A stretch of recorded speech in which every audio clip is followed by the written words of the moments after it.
বাংলাদেশের বাতাস নিরাপদ বা স্বাস্থ্যসম্মত নয় বলে মন্তব্য করেছেন এনসিপি নেতা ডাক্তার তাসনিম জারা।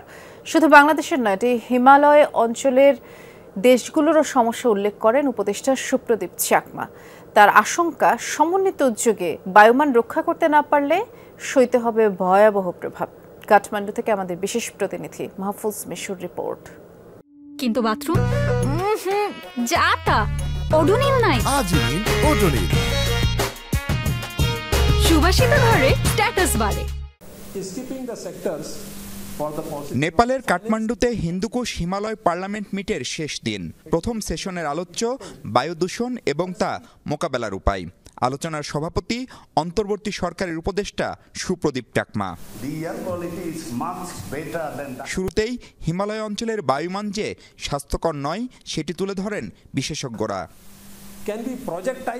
এ সময় নেপাল ও ভুটানের পার্লামেন্ট সদস্যরা তুলে ধরেন নিজ নিজ দেশের পরিস্থিতি।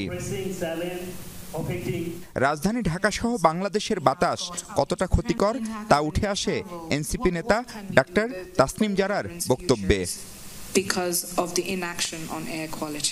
বাংলাদেশের বাতাস নিরাপদ নয়, বিশেষ করে শিশু ও বয়স্কদের জন্য এই দূষিত বাতাস ভীষণ ক্ষতিকর। পরিকল্পিত শিল্পায়ন ও বিকেন্দ্রীকরণ না থাকায় দূষণ বাড়ছে। এসব ইস্যুকে রাজনৈতিক দলগুলোকে অগ্রাধিকার তালিকায় রাখতে হবে, বাড়াতে হবে জনসচেতনতা। সেশনের সভাপতি তার বক্তব্যে সংকট সমাধানে দেশগুলোর ঐক্যবদ্ধ উদ্যোগের উপর জোর দেন।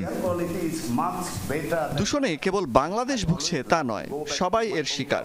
এটা মোকাবিলায় দেশগুলোর সমন্বিত উদ্যোগ লাগবে। সংসদীয় ককাস করা যেতে পারে। পরে সংবাদ সম্মেলনে আয়োজকরা জানান, চীন ও ভারত এ দফায় না আসলেও সংকট নিয়ে যে খোলামেলা আলোচনা হয়েছে সেটাই এবারের অর্জন।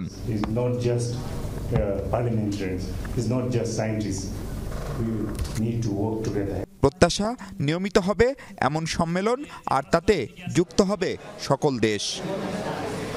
জলবায়ু পরিবর্তনের ক্ষতিকর প্রভাব মোকাবেলায় এই অঞ্চলের দেশগুলো কি করতে পারে তা নিয়ে বেশ আলোচনা হলো গত দুদিন ধরে ইসিমোডের এই সম্মেলনে। কিন্তু শেষ পর্যন্ত কাজের কাজ কতটুকু হলো তা নিয়ে প্রশ্ন আছে খোদ আলোচকদের মধ্যেই। কারণ বড় দুই দেশ চীন এবং ভারতের সংসদ সদস্যরা অংশ না নেওয়ায় শেষ পর্যন্ত সমন্বিত কোনো উদ্যোগ আদৌ নেওয়া যাবে কিনা সেই প্রশ্ন সবার মনেই। মাহফুজ বিশু, যমুনা নিউজ, কাঠমান্ডু, নেপাল।